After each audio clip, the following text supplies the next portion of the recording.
안녕하십니까. 진제일의 군사력 이야기를 운영하고 있는 진제일입니다. 오늘도 미국, 러시아, 그리고 미국, 우크라이나 회담 관련해서 말씀을 좀 드리러 나왔습니다. 감사합니다. 실제 전장은 우크라이나이지만 결국 목표는 유럽 국가의 정치 에너지이기 때문에 우크라이나는 그에 대한 초석으로 분석하는데요. 푸틴의 진짜 의도는 무엇입니까?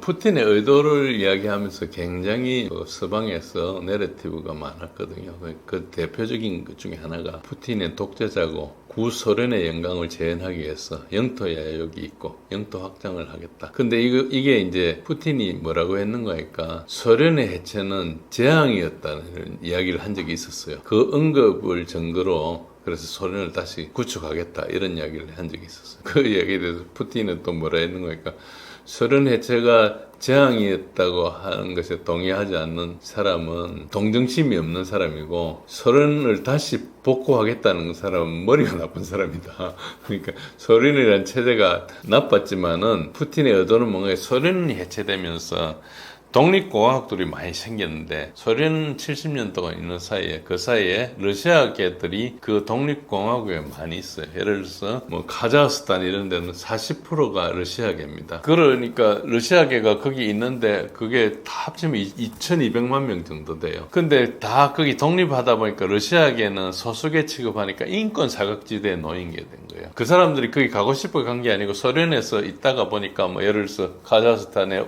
우주기지가 있으면 우주공학자로 갔다가 뭐 거기서 결혼해가지고 애들도 낳고 몇 세대 살다 보니까 그 밑에 살게 된 거거든요. 근데 태어나 보니까 이제 그 카자흐스탄에 있는데 사실은 다 러시아계예요. 러시아 말도 하고 러시아 그거 했는데 그럼 소련이 해체돼 버리니까 이제 러시아계가 다 소수가 돼 버린 거죠. 특히 발틱 삼국 이런 데는 거기에 시민권도 안 줘요. 그래가지고 러시아계는 시민으로 취급도 안 하고 여권으로 다니고 그래서 몇 년 이후에 태어난 사람만 주고 이런 식으로 하고 있습니다. 우크라이나도 그 중에 하나였어요. 인종차별이고 인종청소를 하는데 우크라이나 땅에 지금 우크라이나가 자기가 뭐 과거에 영토 확장 시대 때 뭐 전쟁을 해가 얻었거나 이런 게 하나도 없습니다. 우크라이나는 나라 자체가 소련이 생김으로써 있었어요. 그 전에 조금씩 독립을 했지만 그게 우크라이나라는 사람들이 대부분 당시 폴란드 땅에 있었습니다. 그 지금은 우크라이나가 됐죠.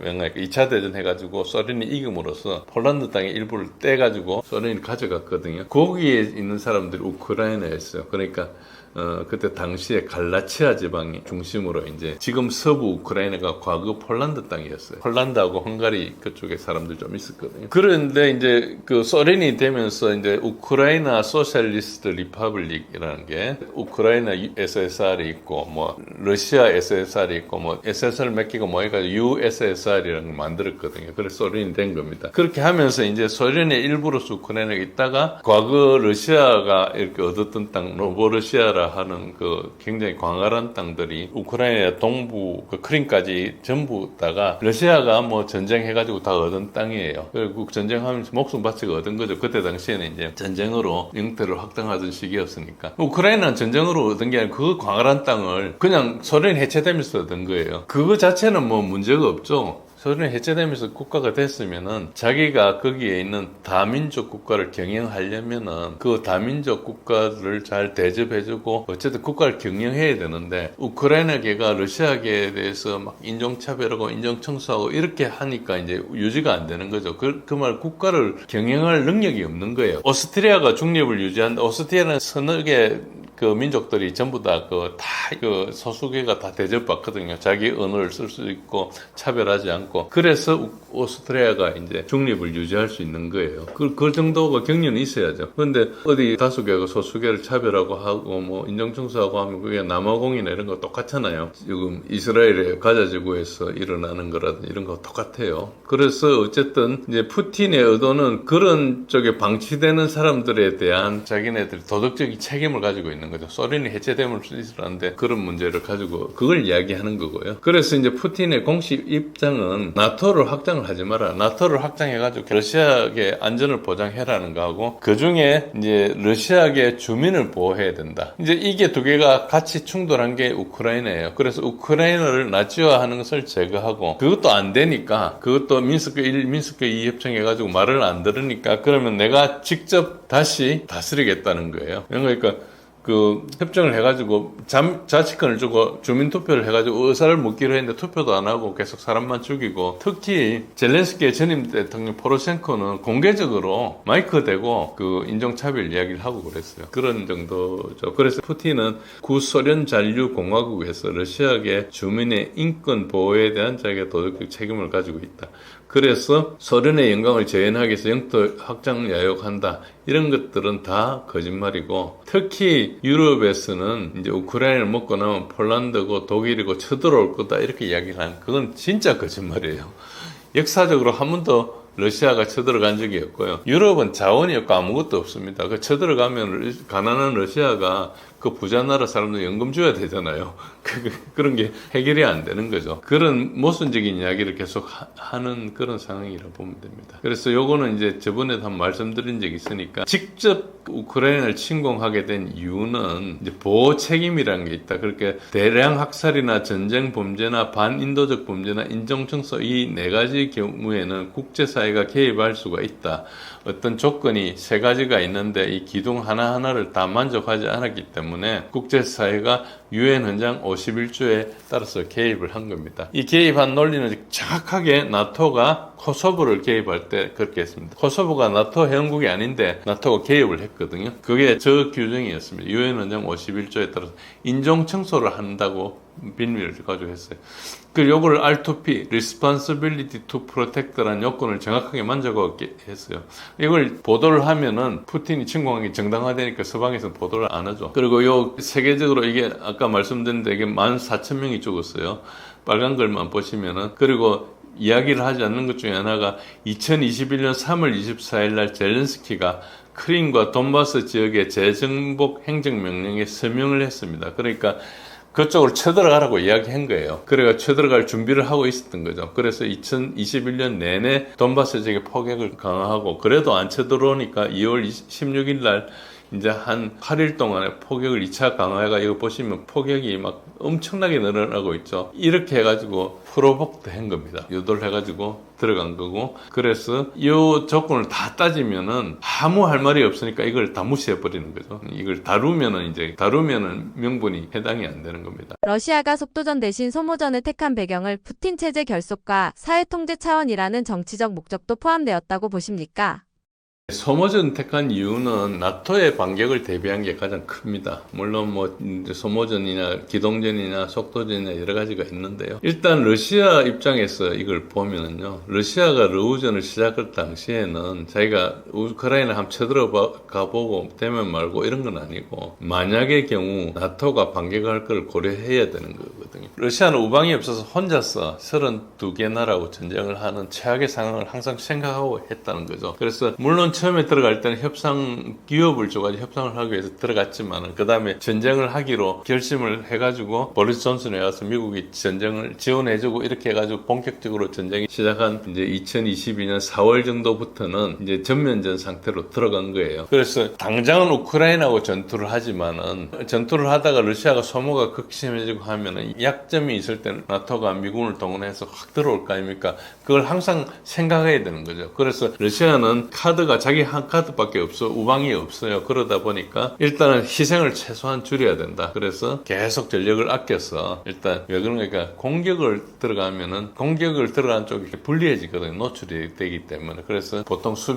방어가 좀 유리합니다. 어쨌든 소모전이라는 것은 위치전이거든요. 위치를 옮기지 않으니까 노출이 안 되는 상태에서 장거리 화력을 때리고, 이렇게 화력으로 막 때려서 이제 한 거죠. 그래, 화력의 우세로 이긴 거예요. 뭐 전차나 이런 게 기동하거나 하는 것은 제한적이고요. 대부분 화력으로 했는 거라 이렇게 보시면 되고요. 그래서 소모전은 내가 양적의 우위가 있어야 선택하는 게 아니고 기술적인 우위가 있어야 선택하는 겁니다. 병력인 작아도 관계없어요. 내가 적을 죽이는 비율이 적이 나를 죽이는 비율보다 훨씬 높으면 이거 장기적으로 계속하면은 적이 훨씬 빨리 줄어들지 않겠습니까? 이제 그걸 가지고 하는 거죠. 그거를 이제 군사적으로 손실 교환비라 그래요. 이제 분수를 넣고 밑에를 이제 아군의 손실 비율, 위에를 적군의 손실 비율, 그래가지고 손실 비율이 굉장히 높으면은, 그러면 내가 적보다 효율하게 싸우니까 이제 그때 선택하는 거죠. 손실 비율이 적에 대한 손실을 높이려면 어떻게 되겠습니까? 내가 기술적으로 뛰어나야 되겠죠. 그래야지 적보다 이제 적이 더 먼저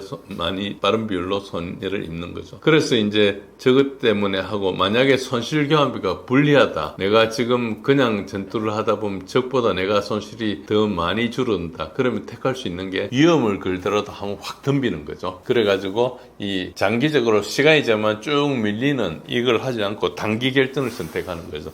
그래서 단기 결전을 하지 않은 이유는 기술적으로 우위에 있고 그리고 이제 전쟁을 잘 한다고 생각했기 때문에 들어가지 않고 자기 인명을 피해를 최소화하면서 이제 상대를 깔아먹는 거죠. 그래서 잘 보시면은 우크라이나 군을 파괴하는 게 아니고 나토 병기를 고갈시키는 거예요.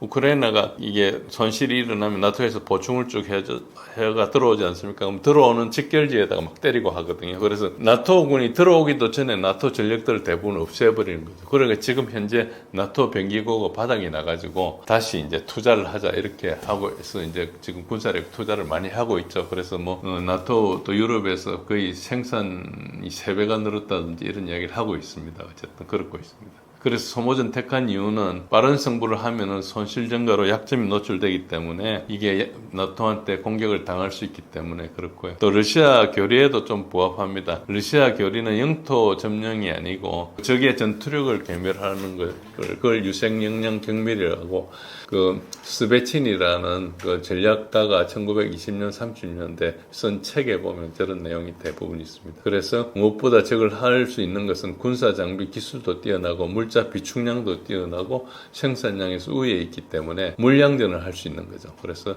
병력을 많이 쓰지 않고 물량으로 퍼붓는 그런 걸 하고 있다 이렇게 보시면 됩니다. 1952년생 푸틴은 현재 은퇴를 앞둔 나이입니다. 그의 현재 군사, 외교 행동들이 단순한 권력 유지가 아니라 역사적, 전략적 구축 차원에서 이해할 수 있을까요? 예, 지금 푸틴은 이제 과거에는 좀 서방 친화적이었습니다. 2005년까지 대부분의 서방 지도자하고 개인적인 친구 관계에 있습니다. 제가 은퇴한 지도자들인데 슈레드, 베를루스코니, 부시, 메르켈, 올랑드, 시라크 이런 사람과 다 친했습니다. 그리고 슈레드하고 독일, 러시아 평화연설도 했고요. 노드 스트림 프로젝트를 시작했습니다. 그걸 관계가 좋았기 때문에 했고요. 부시 대통령은 이제 푸틴을 보고 눈을 보고 아주 좋은 사람이라고 평가하고 굉장히 평이 좋았습니다. 근데 이제 서방의 악마화가 시작됐죠. 저게 이제 힐러리하고 러시아 게이트 이때부터 좀 시작됐는데 그 전에도 좀 시작됐고 했는데 이제 푸틴을 살인자 히틀러 이런 걸로 레벨링을 했고 그리고 트럼프를 푸틴의 꼭두각시로 이렇게 몰아서 했죠. 최근에 러시아 게이트가 가짜라는 이야기 정부 발표를 한번 했었죠. 이제 털시 게바드라는 D&I 국장이 이야기를 해가지고 지금 힐러리 이쪽에 이제 힐러리하고 오바마 소송이 들어가 있습니다. 즉 러시아 게이트를 계속 이제 누명을 쓰고 이렇게 얻어맞고 있다가 이제 법적으로 트럼프가 반박을 시작한 거죠. 그래서 이제 지금부터는 트럼프가 푸틴하고 자유로워요. 과거에는 꼭두각시로 이야기를 하니까 푸틴하고 친한 뭘 하면은 계속 그걸로 몰리지 않습니까? 근데 이게 가짜였다는 것을 이제 드러내고 이제 법적으로 소송을 하고 하니까 이제 저기에서 좀 자유로워졌죠. 그 전까지는 여튼 푸틴이 트럼프하고 같이 껴가지고 악마화가 됐습니다. 어째 보면은 푸틴 때문에 한 게 아니고 트럼프 때문에 악마화했을 수도 있고요. 어쨌든 뭐 그렇습니다. 물론 2014년도 이제 돈바스전이 일어나고 크림을 합병하고 하면서 이제 오바마가 본격적으로 제재도 하고 했죠. 그때부터 이제 오바마하고 사이가 나빠졌는데 뭐 오바마도 처음부터 나쁘진 않았습니다. 어쨌든 그렇습니다. 그리고 이제 아까 말씀드린 대로 이제 소련 붕괴 관점에 대해서 러시아 디아스포라가 차별받고 있기 때문에 푸틴은 가지고 있는 어떤 꿈 같은 게 영국의 이제 코먼웰스, 영국 영연방이라 그래가지고 과거에 영국 지배를 받았던 영국 사람들 문화가 있었던 나라들 모여가지고 그 연방을 만들고 같이 운동도 하고 뭐 여러 행사를 하고 있죠. 이 같은 모델로 러시아 코먼웰스 이런 것을 꿈꾸고 있어요. 그 이유는 지금 러시아 디아스포라들이 차별받고 지금 인권이 마비되고 하기 때문에 지금 러시아 국력으로서는 그걸 다 하기 힘들지만 국력이 좀 크면은 그런 걸 모아서 이렇게 하려고 하는 그런다고 거기서 뭐 몇 대 살았던 사람은 갑자기 러시아로 이사 올 수도 없지 않습니까? 자기가 거기서 태어나고 살은 사람들 차별받고 있는 그런 것들이 좀 있고 그래서 이 장면 청소년들은 벌써 이제 옛날에 푸틴이 젊었을 때, 요거는 이제 미넨 안보위에서 2008년도 이야기할 때 이런 굉장히 이제 서방하고 친하려고 했고, 그리고 이제 푸틴의 장기적인 꿈은 아까 이야기한 대로 이제 유럽 안보의 새 구조를 떤다. 그래서 나토를 해체하고 새로운 조약으로 국경이나 현실을 규정하고 러시아하고 나토 간의 상호 위협을 제거한다. 푸틴이 클린턴 대통령 마지막 시기에 푸틴 대통령이 됐거든요. 마지막 임기 1년 때. 그때 이제 푸틴이 클린턴한테 러시아도 나토 가입해달라고 요청한 적이 있습니다. 그러니까 뭐 클린턴 얼굴이 백주장이 됐다고 그랬죠. 그래서 위협을 러시아로 삼고 있는데 가입해달라 그러니까. 어쨌든 푸틴은 그렇고요.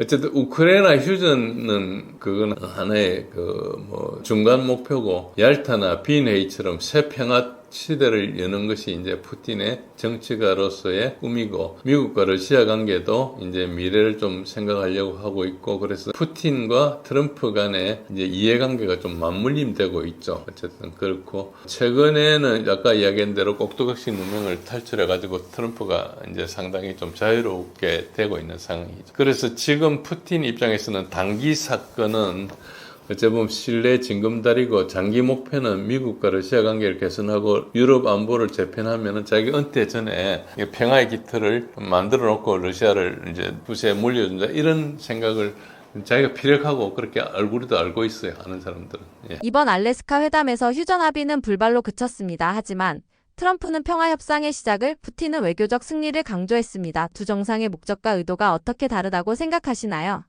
저는 이제 알래스카에서 회담을 한 것은 자체는 이제 아주 성공이죠.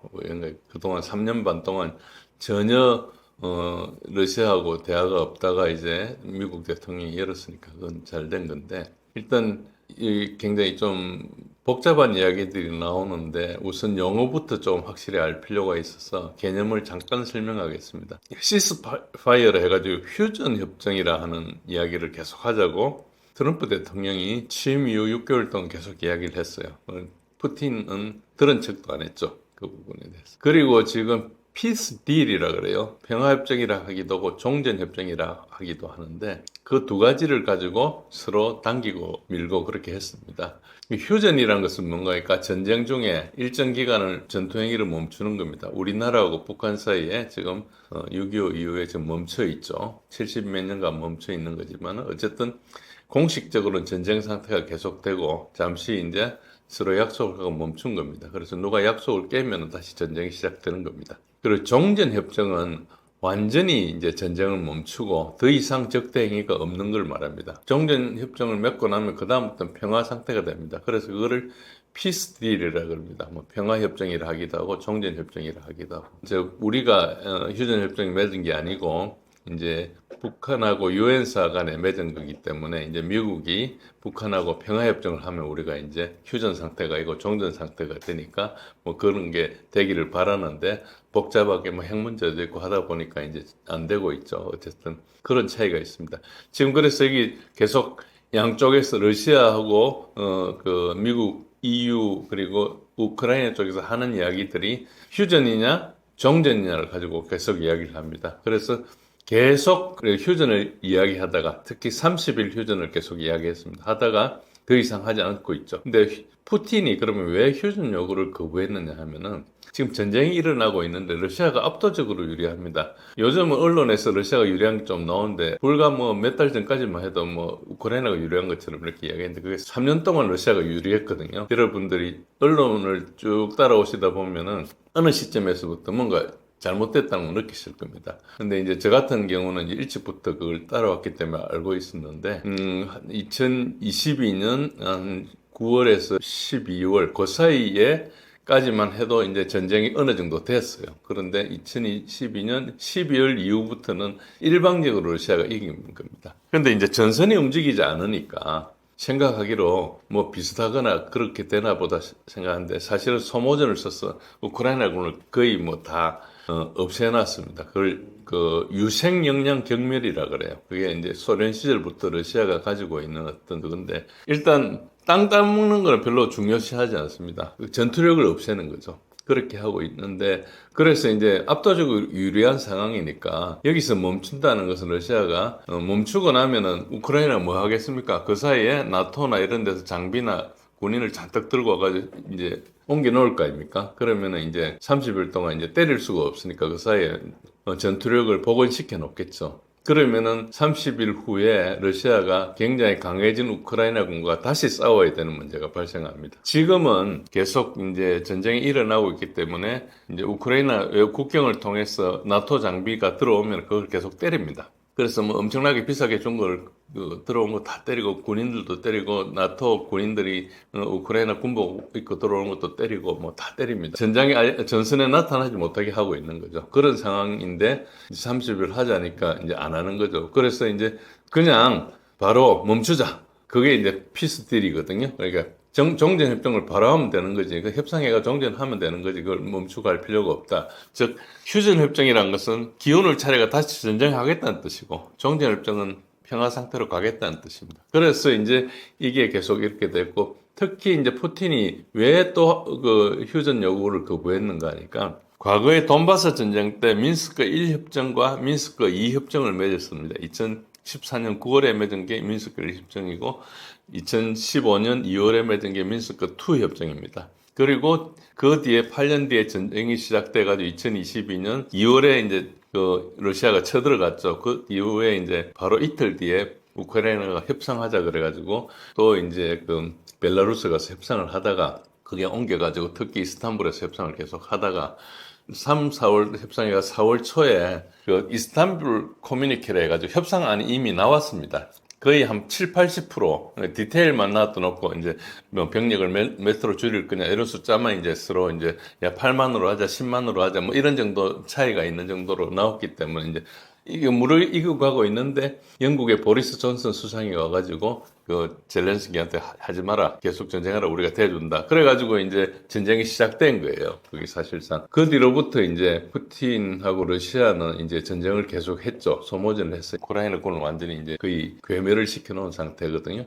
그러니까 이번에 다시 또 협정을 한다는 것 자체가 또 믿을 수가 없는 거예요. 그래서 완전한 협정이 되면은 믿을 수가 있는데 그게 좀 모자라는 것들은 다 술수로 보는 겁니다. 계속 속아왔기 때문에. 그리고 이제 휴전을 하면은 이제 우크라이나는 우리나라는 155마일, 255km의 휴전선이 있습니다. 그런데 우리 국토 중에 그래도 가장 짧은 쪽에 속해요. 지금 허리가 잘록한데 이제 휴전선이 있는데 그것만 해도 뭐 우리 병력으로 지키기 힘들지 않습니까? 우리가 뭐 50만 병력을 가지고 그걸 하는 것도 힘든데 우크라이나는 휴전선이 길이가 1,500km, 2,000km 된다. 이게 꼬불꼬불꼬불하니까 합치면 뭐 굉장히 깁니다. 2,000km가 이상 되는데 거기에 병력을 동원해가지고 그걸 감시할 기구를 설치한다는 이런 게 되게 어렵습니다. 뭐 중립국 감독위원회 이런 데 와서 감시를 해야 되는데 휴전 30일 하는 동안 계속 사격을 하거나 뭐 딴짓을 해도 그 감시하는 사람이 없으면 그걸 고발할 수도 없고 그걸 그냥 말로만 휴전하는 거고 지키는 사람만 손해보는 이런 일이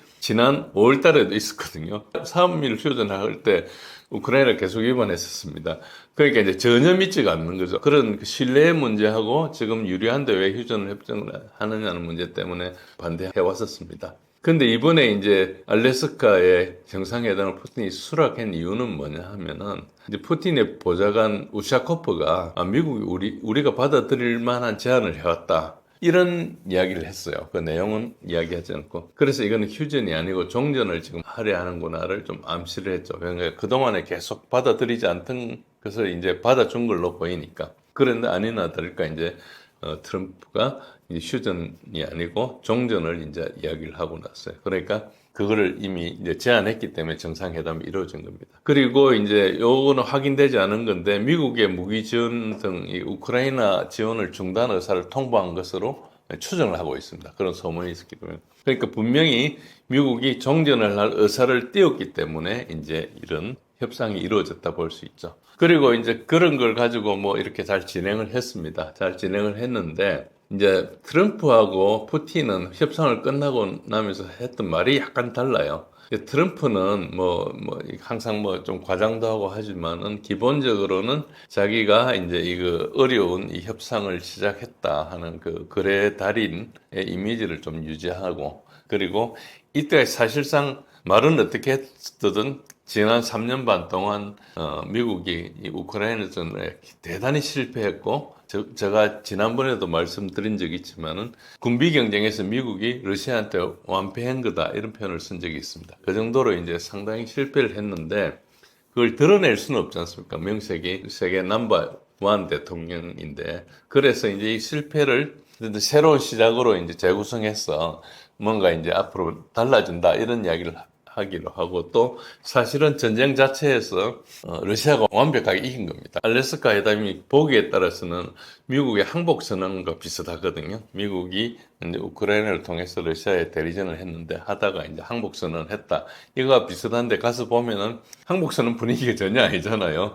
가서 뭐 우리 항복 선언 그러면은 우리가 태평양 전쟁 해가지고 미주리호에서 천황이 와가지고 일본 군들이 항복 서명하는 거 이런 거 비슷한 걸 생각하는데 전혀 그렇지 않고 와서 뭐 서로 굉장히 화해롭게 그 레드 카펫을 깔아놓고 이렇게 할 때 푸틴이 와가지고 뭐라 했는 거니까 내가 여기 당신을 도와주러 왔습니다. 그러니까 나도 도와줄 수 있다고 그러면서 서로 압수하고 이렇게 했거든요. 굉장히 이제 외교적으로 보면 나이스하게 했죠. 사실상 항복선언인데 그런 게 한 겁니다. 그래서 그걸 이제 겉으로 보면은 굉장히 좋은 외교의 무대지만 실상으로 보면은 이제 항복선언이다 이렇게 볼 수 있습니다. 그러나 그거를 정치적으로 포장하고 미디어에 이렇게 하기 위해서 이제 계속 했죠. 그런 식으로 이제 해서 재임 주기 업적으로 이렇게 활용을 하고, 그 다음에 후속 협상에 대해서도 이제 이걸 큰 걸 완성시켰으니까 이제 크레딧을 챙길 수 있고, 이런 게 이제 트럼프의 서사고, 푸틴의 서사는 뭔가 하니까, 이 협상을 하는 거에서 누가 제일 반대하는 거 하면은,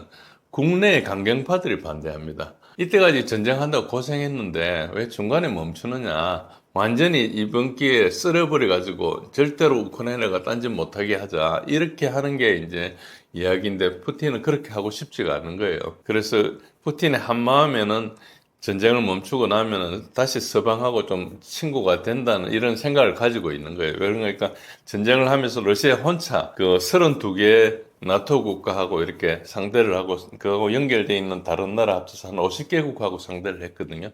그리고 자기는 중국하고 이란하고 북한하고 막 이렇게 지냈잖아요. 그리고 옆에 이제 자기 나라나 다름없는 벨라루스하고 이렇게만 지냈어요. 그러니까 이제 버틸 수는 있는데 이제 나라가 좀 힘드니까 앞으로도 힘들 거니까 이제 전쟁 후관 문제니까 이제 이런 쪽에 하면서 미국을 등에 업고 이제 여러 가지 그 이제 외교 관계도 복원하고 이런 거 하기 위해서 미국한테 전혀 치욕을 주지 않게 기분 나쁘면 나중에 어떤 게 다시 또 다른 관계가 벌어질 수 있잖아요. 그러니까 굉장히 친절하게 이게 뭐 항복하고 전혀 관계없이 사실 러시아군이 죽은 사람 총에 다 미국 총에 의해서 죽은 거잖아요. 미국 포탄에 의해서 죽은 거고.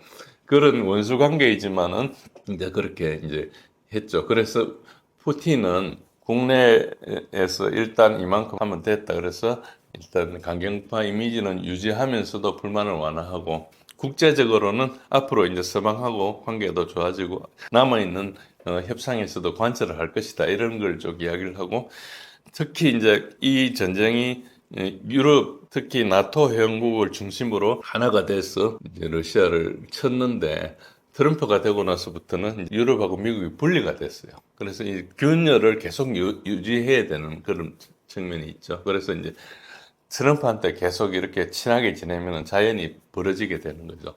그래서 양쪽 다 뭐 성공도 하고 실패도 했는데 어쨌든 이 과거의 전쟁을 다시 이제 벗어나서 새로운 출발을 하겠다 이런 이제 시동을 했습니다. 그러나 후속 회담에 엄청난 난항이 있기 때문에 지켜봐야 됩니다. 그래서 지금 언론에 나오는 걸로 봐서 뭐 됐다, 안 됐다 이렇게 판단하기는 상당히 이르다 이렇게 말씀드릴 수 있습니다. 회담 장소가 알래스카였다는 것이 흥미로운데요. 과거 러시아의 영토였고 국제형사재판의 관할이 미치지 않는 곳이라는 점에서 트럼프와 푸틴이 얻으려고 한 효과는 무엇입니까? 알래스카는 이 그림을 한번 보시면은 이게 이제 이 화가가 그린 그림입니다. 이제 알래스카를 이제 구매한 것이 1867년인데요. 이게 본래 러시아 땅이었어요. 러시아 땅을 이제 미국에 팔은 겁니다. 저 때는 러시아하고 미국이 상당히 관계가 좋았습니다. 그리고 역사적으로도 러시아와 미국은 관계가 되게 좋았습니다. 언제 나빠졌는가 하니까 2차 대전이 끝나고 나서 냉전이 시작되면서 소련과 미국이 이제 대결을 하면서 45, 6년간 이렇게 이제 서로 넘버 1, 넘버 2였으니까 이렇게 이제 공산진영, 자유진영 이렇게 해가지고 싸우면서 이제 관계가 좀 나빠지긴 했는데 그래도 뭐 서로 간에 죽이고 살리고 한 건 아니고 냉전이었기 때문에 그렇게 뭐 엄청나게 나빠지지는 않았습니다. 그러나 이제 냉전 후에 탈냉전기에 미국이 이제 슈퍼파워가 되고 완전히 일극체제였거든요. 지금까지 한 30여 년간 미국을 따라잡을 아무런 나라가 없었습니다.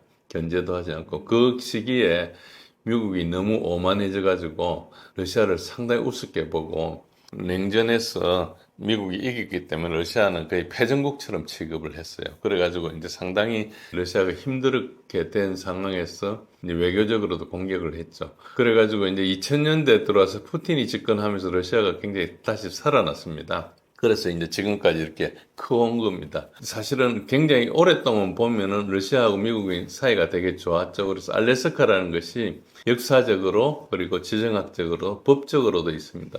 법적으로 그렇게 중요한 건 아닌데 어쨌든 과거 영토고 알래스카하고 지금 베링의 사이에서 알래스카하고 러시아하고 사이가 88km, 뭐 어떤 경우는 가까운데 섬은 뭐 40km 정도 떨어져 있다 이렇게 이야기합니다. 가까운 거죠. 40km 같으면 뭐 서울에서 개성공단 그 정도 되나요? 뭐 그 정도니까 굉장히 가까운 거죠. 그리고 이제 법적인 문제는 이제 미국 영토니까 ICC 관할권 받겠다. ICC라는 건 여러분들이 아시겠지만 로마 어정서에 서명한 국가들은 다 ICC 이제 법을 지켜야 되는데 미국하고 러시아는 들어가 있지 않습니다. 그래서 미국은 뭐 ICC 자체를 그러니까 그런 국제기구가 자기 나라를 건드리는 것을 엄청 싫어하죠. 그래서 그런 것들 다 빠져 있는데 그러다 보니까 미국 영토에 아무래도 이제 그런 귀찮은 게 없으니까 좀 좋죠. 자세히 보시면은 뭐 푸틴이 다닐 수 있는 데가 유럽은 못 가고 터키나 사우디나 뭐 이런 데만 쭉 다니고 있습니다. 그런 이제 ICC에서 그렇게 해놓은 것이고요. 그래서 트럼프는 어쨌든 중립적이고 상징적인 그런 외교 이미지를 구축하고 역사적 상징성과 화해 제스처 이게 이제 알래스카가 좀 중요했죠. 그리고 어쨌든 이 지정학적인 통제 좀 안전하죠. 저는 이제 이 회담이 있기 전에 이런 생각도 했습니다. 실제로 푸틴이 미국에 깔아놓은 함정에 덫에 걸릴 모른다. 회담하러 가서 암살을 당할지도 모른다. 그러니까 이란하고 지난 그 6월 달에 뭐 다 협상하고 60일 동안 협상하기로 했는데 61일째 이스라엘을 가가지고 참수작전을 해버렸지 않습니까? 그런 것처럼 할지 모른다. 그래서 그런 전례가 있으니까 러시아가 너무 순진하게 걸려드는 거 아닌가 이런 우려도 했는데 그런 우려는 이제 우려에 불과하고 없었던 거죠. 그러니까 전체적으로 뭐 상당히 잘 출발한 겁니다. 그리고 뭐 보셨겠지만 F-22하고 B-2가 이렇게 날아가면서 어쨌든 미국의 힘도 가시하고 이런 걸 트럼프가 얻었죠. 푸틴은 뭐 거기서 특별한 것보다는 그냥 온 김에 이게 이제 과거 영토라는 것은 무슨 뜻인가? 거기 러시아가 꽤 오래 있었기 때문에 거기 이제 알래스카 원주민들 있지 않습니까? 그 사람 아이누트라 그러죠. 그 사람들 상당 부분이 러시아 정교를 믿습니다. 그래가지고 러시아 정교 그 교회도 있고 그 대주교도 있고 이렇습니다. 그리고 이제 거기에 러시아 병사들 뭐 묘지도 좀 있고 뭐 그런 거 있어가지고 이제 어쨌든 과거 영토를 상기하고 과거에 알래스카까지 러시아 땅이었다는 것은 이제 굉장히 러시아 역사의 위대성을 이렇게 강조할 수 있죠. 그리고 이제 거기 가면은 이제 서방의 대표인 미국이 러시아를 존중한다 이런 것을 이제 할 수 있는 거죠. 다른 유럽의 조그만 나라들의 리더들보다 큰 미국의 리더가 자기를 존중해 주니까 어쨌든 이제 그 밑에 다른 유럽의 이제 리더들 그런 지도자들은 당분간 정치 노선을 따르겠지만 어쨌든 이때까지 악마화했던 그런 것에서 이제 벗어났죠. 푸틴을 악마화했었거든요. 어쨌든 그렇습니다. 그래서 이제 글로벌 리더의 이미지도 좀 회복하고 그렇다 보면 이제 서방 내부에 균열이 일어납니다. 그러니까 완전히 원수를 만들고 악마화 해놓을 때는 만나질 않으니까 문제가 없는데 이제 만나기 시작하면은 러시아하고 가까워지고 싶은 사람들이 생기지 않습니까? 그러면 멀리 하고 싶은 사람들이 가까이 하고 싶은 사람들을 방해하고 뭐 이럽니다. 그런 것들이 이제 일어나죠. 그래서 그런 부분이 있고 하니까 전반적으로 외교적으로 푸틴이 승리한 거다 이렇게 이제 볼 수 있죠. 그런 것을 이제 이미지를 알렸습니다. 휴전 불발로 인한 표면적인 전선과 실제 전략은 다를 수 있을 것 같습니다. 트럼프와 푸틴의 숨은 계산법이 있을까요?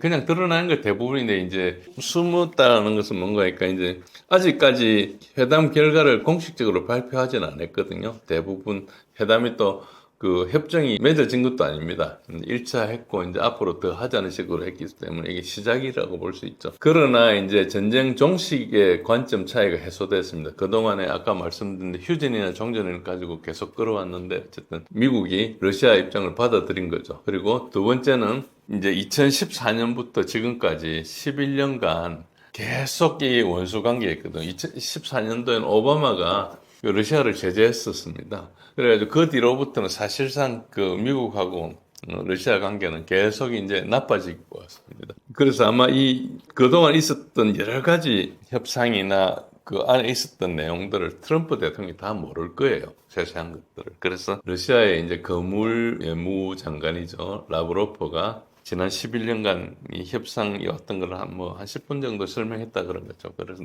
역사적인 의미를 설명해가지고 트럼프한테 약간 강의도 한 것 같고, 그 다음에 이제 군사적 의미도 하고 이렇게 해가지고 이제 어쨌든 설득 작업을 좀 했다. 그렇게 볼 수 있습니다. 그래서 러시아 쪽은 실상을 알리는데 되게 노력을 많이 했는데 그 중에 하나가 미국의 이제 정보 실패라는 부분이 있는데요.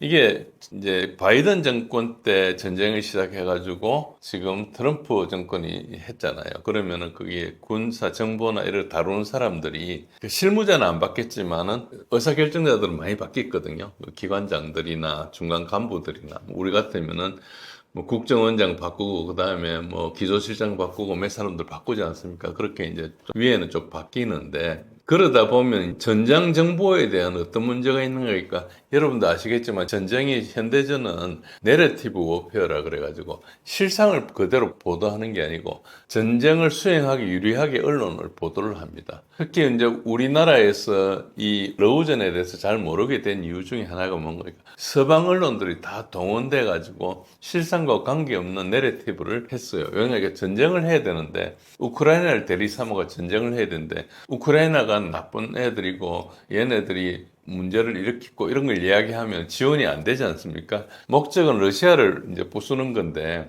러시아를 부수는데 우크라이나를 대리로 쓰는 거예요. 우리가 뭐 북칠 때 붕 하는 소리 나는 있잖아요. 그것처럼 그걸 이제 배터링 램이라 그래요. 그 몽둥이로서는 우크라이나를 이제 사용하는 그런 상황인데 사실은 뭐 푸틴이 막 침략해왔다 뭐 이런 이야기를 계속 이야기를 했는데 자세히 들어보면 푸틴이 침략해온 건 맞지만은 푸틴한테 침략해오라고 싸움을 걸은 거거든요. 계속. 그리고 특히 돈바스에 2022년 전쟁이 일어나기 전 8년 동안 민스크 협정이 일어나는 8년 동안 우크라이나 군이 돈바스 민간인들 14,000명을 죽였다는 사실은 서방에서 아무도 이야기를 안 해요. 실제로 뭐 보도를 하긴 하는데 잠시 보도하고 그다음 닫아버리거든요. 그 엄청나게 큰 문제잖아요. 민간인을 죽였는데 그거를 우크라이나가 네오나치라는 그런 네오나치들이 정권을 잡고 있고 그게 상당히 폭압적인 정권이고 민주주의하고 전혀 상관없는 건데 민주주의 우크라이나를 뭐 전체주의 혹은 공산주의 독재자 푸틴이 침공했다 뭐 이렇게 해가지고 우리나라에도 뭐 그 국회에 뭐 와서 잘렌스키 대통령 영상으로 뭐 이야기도 하고 뭐 자기 부인이 오기도 하고 심지어는 우리 전임 윤석열 대통령은 젤렌스키를 만나기도 하고 또 뭐 우리 우크라이나 지원하자 하는 모금 단체들이 있어가지고 돈도 기부하기도 하고 뭐 우크라이나를 지원하자고 시위도 하기도 하고 어떤 사람도 우크라이나를 지원하겠다면서 자기가 그 지원병으로 가기도 하고 뭐 몇십 명 있는 것 같아요. 뭐 그렇게 큰 숫자는 아니지만 그분들이 다 진실을 모르고 간 거예요. 여기가 누가 선이고 누가 악인 거 정도라는 구별을 해야 되는데 그걸 거꾸로 뒤집어 가지고 그렇게 이제 서방 언론이 보도하니까 우리 언론도 그걸 따라가지고 했거든요. 우리는 뭐 전군 기자 한 명도 보내지 않았잖아요. 그래 앉아가 책상에서 그냥 그냥 남 이야기를 가지고 쓰는 거예요. 그래서 이제 이 정보가 올바른지 틀린지 판단도 못하고 하는 거죠. 정보 실패 문제가 왜 생기는 거니까 이제 예를 들어서 전황을 보도를 하는데 우크라이나가 계속 모사한다 그러면 처음부터 지원을 안 해줬을 거예요. 싸워가지고 이길 가능성이 있어야지 지원을 해주는 거죠. 그러니까 계속 막 이게 과장을 해서 보도를 하는 겁니다. 그러면 그 과장한 전과 보도는 러시아군 몇 명 죽였다, 러시아군 몇 개를 파괴했다, 이걸 누가 합니까? 우크라이나군이 적게 하거든요. 우크라이나군이 전쟁하다가 지는데 정신도 없는데 제대로 짓기도 안 하겠죠. 근데 대충 뻥튀기가 합니다. 그러면은 미국 정보 당국이 그걸 받아가지고 우크라이나 정보라 하면서 올리면은 미국에서는 전부 다 그게 진짜 정보라고 이제 보고되는 거죠. 누가 대통령한테 내가 가면서 거짓말을 하겠다 하면서 가겠어요? 당연히 이제 보고하는 사람들은 국방부 장관이건 누구건 다 이제 그대로 오는 거죠. 그런데 이제 이게 너무 오랫동안 이제 현실하고 괴리가 되니까 이제 말이 안 되는 거예요. 지금도 트럼프 대통령이 오랫동안 러시아군이 80만 명 죽었다, 90만 명 죽었다 이런 이야기 하는데 그거 사실하고 뭐 거의 10분의 1 정도로 틀리는 그런 이야기를 하고 있거든요. 그러니까 이제 이런 것들이 누구 한 명 바뀐다고 되는 게 아니고 예를 들어서 오늘 제가 보고를 하는데 어제까지 80만 명 죽었는데 오늘 가가지고 12만 명 죽었다고 이렇게 70만 명 깎을 수가 없잖아요. 그러니까 그런 현상이 발생하는 거예요. 그리고 그 정보를 자기네들 직접 이렇게 수집한 것 같으면 수정할 방법이라도 있는데 남은 나라 정보를 가지고 그대로 보고를 한 거니까 이제 안 되는 거죠. 그러니까 이걸 담당하는 사람이 현실과 동떨어진 게 되게 많이 있어요. 그러니까 이게 전체적으로 이게 내러티브 워페어라는 게 우리 전쟁의 한 가지 방법인데 이게 부작용이 그겁니다. 일시적으로 잠시 할 수는 있는데 장기간 오랫동안 하면은 그걸 이야기하는 사람들이 그 정보가 진짜인 양 이렇게 이야기를 해요. 그래서 유럽의 지도자들이 막 이야기를 하고 유럽의 특히 군인들도 꽤 그 정보 장교가 높은 사람들도 그 거짓말을 그렇게 이야기하거든요. 3년 동안 그렇게 들었으니까 그렇게 이야기해서 뭐 어느 나라가 아무리 유명한 장군들이라도 이렇게 와서 코멘테이터 하는데 자기 데이터가 옛날 잘못된 데이터가 계속 입력되어 있으면 그렇게 생각할 거 아닙니까? 그러니까 이제 이게 정보 실패가 내러티브 워페어하고 연결돼가지고 이게 굉장히 큰 문제를 낳습니다. 그래서 나중에 보니까 완전히 엉터리였다는 것을 누군가 자백하기 전까지는 계속 그 옛날 정보가 들어오는 거라고 볼 수 있습니다. 그런 것들이 이제 되게 많이 있었고, 그래서 어쨌든 이걸 이제 그런 부분에 차이는 좀 있었지만 트럼프는 이제 그 미팅에 대해서 굉장히 좋게 이야기를 했어요. 그러면서도 뭘 이야기하는 러시아 이야기를 듣고 일단 휴전은 하지 않는다. 종전으로 간다. 그러면서 뭐라고 이야기했는가? 전쟁을 끝내는 평화협정으로 지켜가는 게 가장 좋은 거고 이게 휴전협정을 하면 이게 유지가 되지 않는다. 그래서 휴전협정은 방법이 아니다. 이 이야기를 딱 하고 나서 그다음부터는 나토, EU, 우크라이나 네오나치들이 그동안 이야기했던 거 싹 다 없어졌어요. 근데 이제 엊그제 8월 18일이죠. 그 백악관에 와가지고 EU하고 그 젤렌스키하고 회의를 하면서 독일의 메르츠 총통이라 그러죠. 챈슬러라 그러는데 그 총통은 다시 또 그 휴전협정 이야기를 꺼냈어요. 그런데 그 자리에서도 트럼프 대통령이 휴전은 아니다. 내가 원래 6개의 전쟁을 끝냈는데 전부 휴전하지 않고 바로 종전을 했다. 그런 이야기를 하면서 그걸 종전했어요. 그러니까 알래스카 그 회담을 하고 나서부터 확실히 하나 바뀐 것은 트럼프가 완전히 종전으로 간다. 앞으로 평화협정을 하지 휴전 이야기는 하지 마라. 이걸 이제 정리했죠. 그건 확실하게 됐습니다. 그리고 이제 여러분들도 이 회담에 대해서 좀 아셔야 될 게 뭔가 하면은 이제 미국하고 러시아 관계가 있는데 미국 입장에서 우크라이나는 정말 하찮은 문제 중에 하나예요. 그러니까 미국은 세계를 경영하고 특히 트럼프 대통령은 뭘로 당선이 됐는가 하니까 미국을 위대하게 하겠다고 해가지고 당선이 돼가지고 그걸로 2번이나 당선이 됐어요. 첫 번째도 마가라고 해서 됐고 지금 2번째도 그렇게 됐는데 그런데 그 사이에 미국의 빚이 엄청나고 미국의 산업은 더 파괴돼 있고 이런 상태에서 지금 그걸 돌리기 위해서 제조업도 데리고 하기 위해서 막 관세를 막 때리지 않습니까? 그렇게 막 포괄적인 걸 하는 것은 그거 말고 살릴 방법이 없다고 생각하니까 하는 거예요. 성공할지 안 할지 모르지만 어쨌든 방법은 맞아요. 미국 입장에서는. 우리 같은 입장에서는 좀 기분 나쁘고 우리도 죽을 지경이지만은 어쨌든 그렇습니다. 그런 걸 해야 되는데 러시아하고 관계도 이렇게 해야 될 문제가 있어요. 핵 문제도 있고 그리고 뭐 북극 개발이라든지 뭐 여러 가지 사업들이 있는데 그런 것들을 이제 전부 못하고 있으니까 이제 우크라이나가 어째 보면 그런 거에 하나의 걸림돌이거든요. 그걸 빨리 정리하고 넘어가고 싶은 거예요. 그런 이제 부분이 있었다. 어쨌든 그래서 일단은 차고 나오는데 이제 남은 것은 EU하고 우크라이나가 남았죠. 그런 부분이 있고요. 그리고 이걸 이야기하면서 그 전 대통령이었다가 지금은 이제 그 뭐 약간 블로그 비슷하게 하고 있는 약간 한직에 있는 메드베데프 전 러시아 대통령이 뭐라고 이제 했는가 하니까 러시아 대통령이 미국 대통령에게 우크라이나 분쟁 종료 조건을 개인적으로 그리고 상세하게 제시했다. 즉 푸틴이 자세히 설명했다는 거죠. 알아듣게. 그러니까 이게 되게 중요한데 그간에는 이제 직접 만나지 않고 사람 시키고 오고 저고 하니까 이제 정확하게 상황을 모르고 미국 이야기만 듣잖아요. 미국 아까 이야기한 대로 정보 실패가 좀 있는데 이제 러시아 대통령이 와가지고 저희가 거기서 거짓말하지는 않을 거 아닙니까? 협상 상대니까. 그래서 정확하게 제시했다. 그래서 본래 회담이 전심도 먹고 해가지고 7시간 하기로 했는데 3시간 정도에 끝났거든요. 그렇게 된 이유가 이제 그 미국 대통령 알고 갔던 거하고 실제로 가보니까 좀 달랐기 때문에 대안 제시나 이런 것들이 좀 꼬여가지고 뒤에 회의를 단축한 걸로 이렇게 생각이 듭니다. 이번 알래스카 회담이 전환점일까요? 아니면 양측 전략의 일관성을 재확인한 분기점일까요?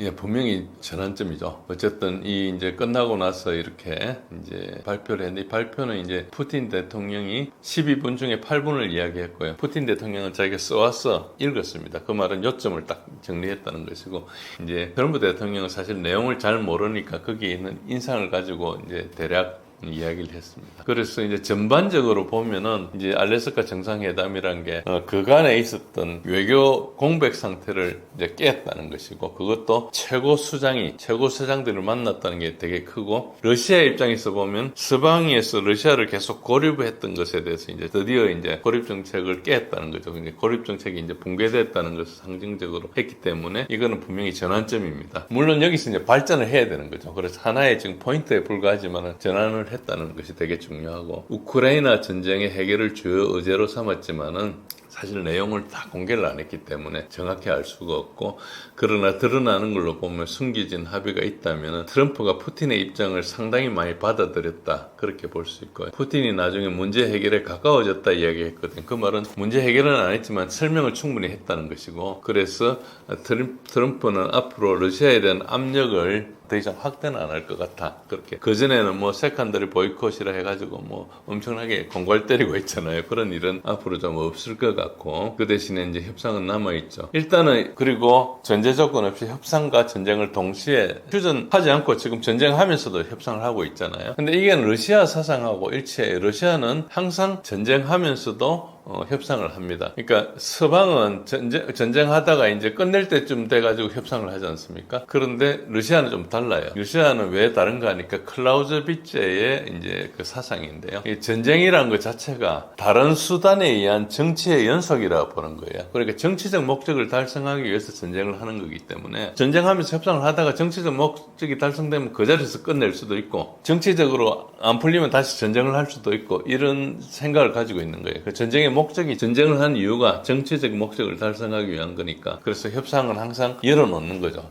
그 협상을 통해서 정치적 목적이 달성되면 전쟁할 필요가 없잖아요. 그러니까 이건 뭐 어떤 뭐 사생 결단을 하고 하는 게 아니고 정치적 목적을 달성하기 위한 전쟁이기 때문에 그렇다는 것이고요. 그래서 이 테마를 보면은 지금 트럼프가 푸틴의 어떤 사고방식으로 접었던 걸로 볼 수 있죠. 어쨌든 이해는 됐는지 안 됐는지 모르지만 일단 받아들인 걸로 볼 수 있고요. 그리고 이제 기본적으로 이러다 보니까 러우전의 정전협정이 남았지 않습니까? 그럼 결과 도출의 책임이 누군가니까 우크라이나하고 유럽에 간 거예요. 미국은 이제 좀 빠진 겁니다. 그런데 다시 이제 젤렌스키를 불러가지고 하면서 약간 다시 약간 백을 한 그런 측면이 좀 있습니다. 어쨌든 그래서 아까 말씀드린 대로 이 레드 카펫에서 처음에 이제 푸틴이 와가지고 악수하면서 내가 당신을 도우러 왔다. 그리고 푸틴도 나도 도울 수 있다. 뭐 이렇게 이야기하면서 굉장히 화해 연출을 잘했다 이렇게 볼 수 있습니다. 이번 회담에 우크라이나는 배제되었습니다. 시간이 가면 갈수록 우크라이나에 불리해지고 있는 상황인데 우크라이나가 빠진 의미 그러니까 우크라이나 지도부의 속내와 향후 러시아 우크라이나 전쟁의 흐름을 어떻게 생각하십니까? 보시면은 우크라이나가 배제된 이유는 뭐 아까 말씀드린 대로 우크라이나 자체가 여기 끼어들 상황이 아니고 미르 관계가 더 큰 이슈고요. 이걸 이제 뭐 사람들은 이야기할 때는 뭐 그 19세기적 외교라 그럽니다. 뭐 강대국들이 피해 당사를 제어하고 논의한다. 그런데 사실 이 전쟁의 주인이 우크라이나가 아닙니다. 우크라이나 대리인이고 주인은 미국과 유럽이었어요. 그 미국과 유럽이 같이 하다가 정권이 바뀌면서 이제 미국이 빠질라 하는 이런 상황이 있는 것인데 미국하고 러시아의 관계는 굉장히 복잡한 사안이 지난 3년간 동안 방치되어 있습니다.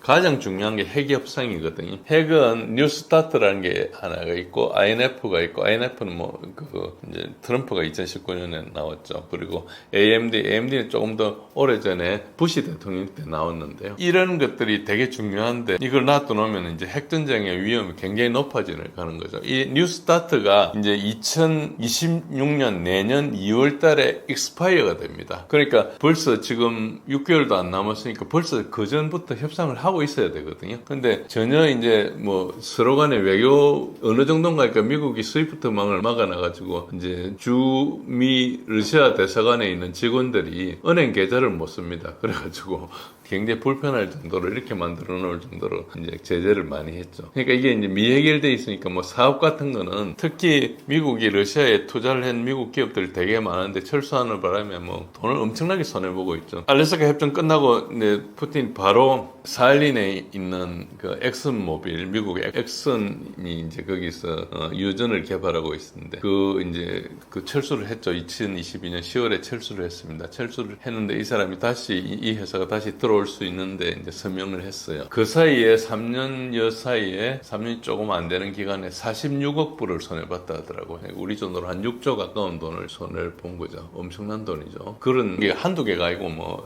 수천억 불 있다고 그런 정도로 피해가 심했죠. 그러니까 비즈니스 쪽에서 빨리 협상을 해라는 압력이 되게 많이 들어오고 있는 거예요. 어쨌든 그래서 이런 것은 우크라이나하고 미국하고 러시아 해야 될 일이 많은데 이제 우크라이나전이 걸림돌이니까 이걸 이제 해결을 한다 이런 이야기인데 우크라이나는 전혀 지금 러시아하고 협상할 태도가 아니에요. 왜 그런가 하니까 우크라이나는 자기가 전쟁 주인이 아니고 나무 돈 끌어서 가지고 전쟁을 하고 있으니까 뭐 전쟁한다고 자기가 돈 더 들어가는 것도 아니고 하니까 그리고 뭐 이미 피해도 많이 받고 하니까 지금 정전을 해서 얻는 게 별로 없어요. 그리고 정전하면 그러고 선거하면 바로 젤렌스키 쫓겨날 가능성도 있거든요. 차라리 지금 전쟁하고 있을 때 하는 게 좀 나을 수도 있는. 그러니까 이게 정전 이후에 그림이 안 그려지는 거고 특히 이제 유럽에서도 그렇습니다. 유럽도 우크라이나 뒷배가 되어 있는데 여기서 평화를 안 가져와요. 계속 전쟁하겠다는 이야기만 하고 있습니다. 그럼 유럽이 전쟁하려면 군대가 있어야 되잖아요. 군대도 없어요. 유럽 군대 아마 다 합치면 우리나라 군대하고 될런지 안 될런지 어디 벌판에서 만나고 하면 우리나라 군대보다 적을 수도 있어요. 물론 이제 나라가 30 몇 개 나라가 있으니까 엄청나게 이제 제가 말한 건 좀 과장이지만은 거기도 뭐 행정병도 있고 하니까 실제 전투병력을 모으면 별 상대가 안 된다 이런 그런 뜻입니다. 뭐 정확하게는 뭐 틀린 이야기고요. 그렇지만 대략적으로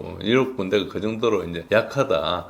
그런 상태에서 이제 우크라이나 뒤를 봐줄 수가 없는 상태죠. 그런 상태로 이제 계속 전쟁을 하자 그러니까 결국은 뭡니까? 전쟁을 계속하면은 결국 미국 군을 끌어들이겠다는 뜻 아닙니까? 그러면 1차 대전하고 2차 대전하고 똑같아지거든요. 그래서 이제 그걸 자르려고 하고 뭐 그러고 있습니다. 그리고 우크라이나하고 러시아 보고 협상하라고 이렇게 트럼프가 떠밀어가지고 협상을 3차례 했었어요. 근데 전혀 일보도 전진 안 하고 했던 게 주로 뭐 시체 교환, 포로 교환 이런 거 정도만 했어요. 그 다음에는 자기네들 가지고 우리가 텀시이라 그래요. 요구 조건들이 변하지가 않습니다.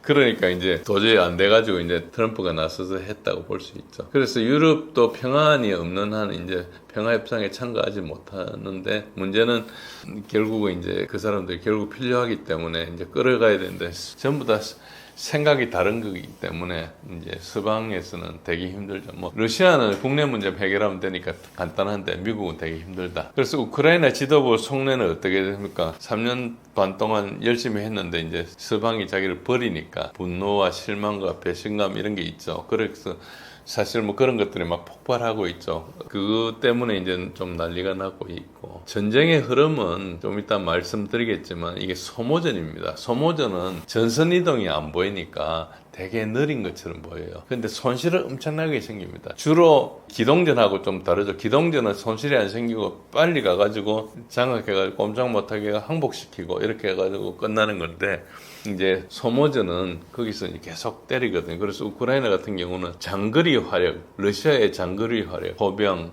항공 폭탄, 뭐 미사일 이런 걸 요즘 드론이 많죠. 이걸로 많이 소모가 됐다고 볼 수 있습니다. 그래서 손실 누적으로 한계에 도달했고 그렇습니다. 요 그림은 보시면 두 가지입니다. 하나는 이제 서방이 트럼프가 푸틴하고 만나는 것을 이제 트럼프가 속아 넘어간다, 이걸 기사화하는 것이고, 이 기사가 대표적인 기사입니다. 이런 기사가 굉장히 많습니다. 제가 하나를 골라왔던 거고, 두 번째는 이제 프랑스 샤를렙도라는 것에서 만평인데 보시면은 이제 젤렌스키가 여기 이제 요리가 되는 거죠. 바베큐 그릴을 올려놓고 한다. 이제 그래서 젤렌스키 운명이 어떻게 될 거다 이런 걸 상징했는데, 상당히 약간 상반된 의견이지만은 어쨌든 관점을, 이제 서방은 지금 이거 협상을 반대하고 있고, 그리고 이제 협상이 계속 진행되면은 이제 우크라이나에 이제 더 이상 이제 생존할 수 없다, 이런 걸 이제 뜻하는 거죠. 그래서 거의 이런 식으로 대충 가고 있다고 볼 수 있습니다. 그리고 지난번에 한번 설명드린 적이 있지만, 이 전쟁 자체가 대리전이고 기본적으로 전쟁에서 이기는 게 아니고 러시아 경제를 무너뜨려서 정권을 교체하겠다, 이런 뜻이었습니다. 여기 빨간 글로 쓴 것들은 제가 이건 여러 번 말씀드렸기 때문에 알고 계실 겁니다. 그래서 핵심은 러시아의 경제를 무너뜨리겠다 했는데 경제가 무너지지 않았기 때문에 문제가 된 거고요. 그리고 여러분들이 아시는 게, 대부분 사람들이 어떻게 생각하는 거니까 러시아가 가만히 있는 우크라이나를 침공해왔다, 이렇게 보고 있거든요. 그래서 그걸 영어로 이야기하면 unprovoked라고 합니다. 계속 이때까지 EU나 나토 관리들은 항상 마이크 앞에 나와가지고 대중들한테 unprovoked war를 러시아를 악마화하는 이야기를 선언하고 이야기를 했거든요. 그런데 그걸 다 조작한 것이 이제 다 드러났죠. 여기 오른쪽에 있는 책을 스캇 홀턴이라는 사람이 썼는데, 프로복스다, 이게 미국이 전쟁을 유도한 거라는, 이게 900페이지짜리 책입니다. 세세하게 자료가 있습니다. 제가 지금도 저걸 마지막 부분까지 다 못 읽었어요. 한 4분의 3까지 읽고 못 읽었는데, 내용을 보면은 너무나 자세한 것들 많습니다. 혹시 뭐 이거 인용하시거나 하면 이 책을 사서 보시면 좋습니다. 너무나 사실이 많고.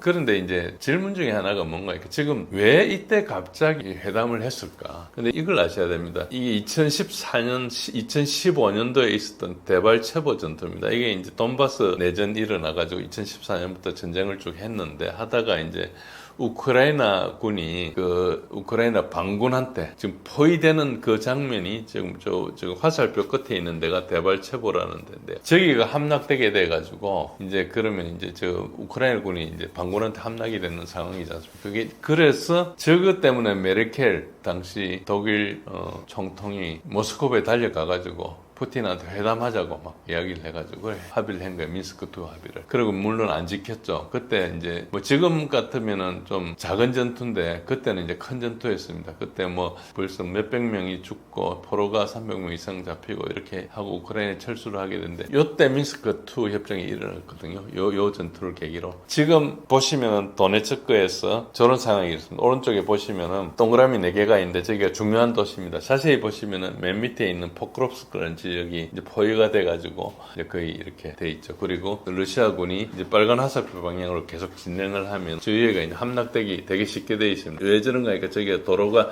한쪽으로 연결돼가지고 이제 도로 하나를 통제하면 저기가 완전히 보급이 끊기는 상황이거든요. 그래서 굉장히 급한 상황이었습니다. 그 전까지는 전선 이동이 별로 안 되다가 최근 몇 달 동안 전선 이동이 굉장히 많이 됐습니다. 그래서 그 이유는 이제 우크라이나 병력이 부족해가 그런 겁니다. 그래서 도네츠크 전선에서 우크라이나군이 막 돌파하는 상황, 아까 말씀드린 2015년도 데발체보 전투하고 비슷한 상황입니다. 그래서 이 상황이 이제 미국 정보를 통해서 트럼프 대통령한테 보고가 됐을 걸로 생각합니다. 그래서 급박한 전선 흐름 때문에 이게 촉발됐다. 그러니까 50일 최후 통첩을 날린 게 7월 14일이거든요. 그런데 불과 2주 있다가 10일, 12일 최후 통첩을 다시 날렸어요. 그러니까 40일을 이렇게 깎은 거죠. 그게 왜 그렇게 했겠어요? 이제 뭔가 급한 사정이 일어난 거죠. 그러고 있다가 한 일주일, 한 열흘 만에 미러 정상회담을 발표를 했어요. 그러니까 이 8월 8일이 마감 날인데 이걸 했거든요. 그러니까 이 데발체보가 거의 같다, 이렇게 보시면 거의 정확한 해석이라고 봅니다. 지금은 조금 더 진행이 돼가지고 이제 이게 월요일 날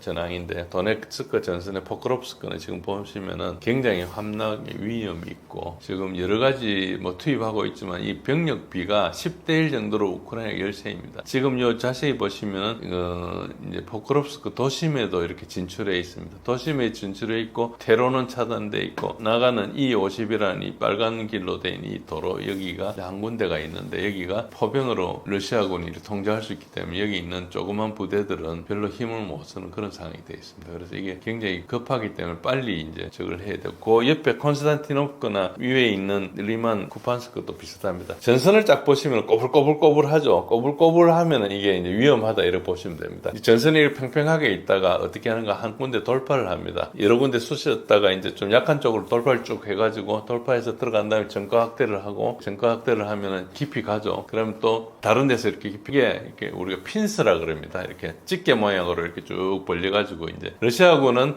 사면을 다 포위하지 않아요. 사면을 다 포위하면 안에 있는 사람들이 굶어 죽거나 극심한 저항을 해야 되기 때문에 자기가 피해가 늘어나니까 열어놓아요. 열어놓으면 이제 철수할 길이 한 군데니까 거기서 이제 많이 때릴 수가 있죠. 그렇지만 전멸을 시키잖아요. 그러니까 그래서 우크라이나가 조직적으로 철수하면 상당히 많이 전력을 살은 상태로 나갈 수 있는데 어쨌든 우크라이나는 또 무조건 지키라 뭐 거의 히틀러처럼 그렇게 하기 때문에 젤렌스키가 그런 명령을 하니까 이제 다들 그냥 철수할 시간을 못 놓쳐가지고 굉장히 손실이 많이 늘어나고 포로도 잡히고 그런 일이 발생하는데 그러니까 이게 전선이 꼬불꼬불하게 동그란 모양으로 생긴 그걸 우리가 콜드론 즉 가마솥이라 그래요. 그런 모양으로 생기면 다 위험하다 보시면 됩니다. 최근에는 그 전까지 몇 달 전과 달리 전부 다 꼬불꼬불한 전선이 생겨 있는데 이 이유 중에 하나가 우크라이나 병력이 되게 부족해가지고 잘 지어놓은 요새 속에서도 가보면은 병력이 없어요. 그러니까 그 정도로 이제 그 병력이 많이 비어 있다. 그래서 이게 이제 그동안 누적 효과가 지금 나타나고 있는 겁니다. 요거는 이제 도네츠크 남부 지역에 위에 이제 포크로프스크를 계속 막다가 보니까 이때 풍선 효과로 밑으로 방어망이 약해지가 이러는 거고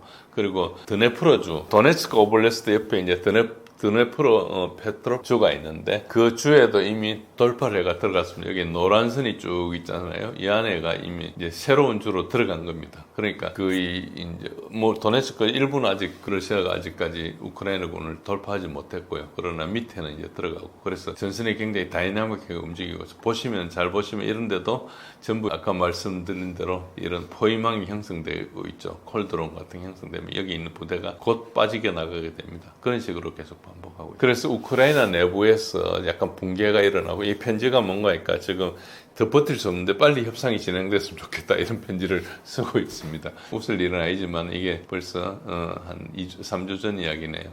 그럴 정도로 내부적으로 버티기 힘든 이런 게 일어나고 있고 말씀드린 대로 인원 손실이 급증해가지고 최근에는 보면은 인원 손실이 한 단계 올라왔습니다. 그때 많을 때 이렇게 중간에 되게 피크를 쳤던 데는 이제 2024년도에 우크라이나가 러시아로 침략했죠. 쿠르스크 지역을. 그때 하면서 손실이 많이 늘어났고요. 그 다음에는 이제 쭉 이제 1,300명, 400명의 선에 있다가 최근에는 1,200명, 1,300명 선에 있다가 지금 올라가 1,300명, 400명 선으로 한 10% 정도 증가했어요. 그러니까 이게 계속 증가하고 있는 추세니까 전선이 굉장히 많이 붕괴되고 있는 거고 이 추세가 어떻게 되는 거예요? 처음에 이제 손실이 증가하다가 마지막에 급증을 합니다.